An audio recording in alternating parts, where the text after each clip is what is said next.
This is autism in Nigerian pidgin. For the last video, I talk the plenty sign wey go help us know whether pikin get autism. Now wetin dey make me talk about this autism matter sef?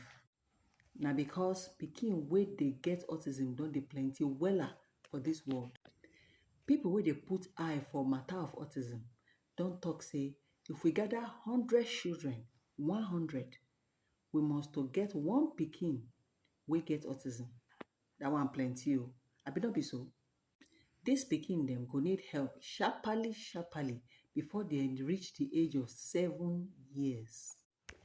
People wey dey put eye for the things wey children suppose fit learn and the things wey dem suppose fit do, oyinbo dey call them child psychologists. Dis psychologists talk say na for when pikin dey very small na im suppose learn how to sabi talk and how to sabi do many things wey go help am for future.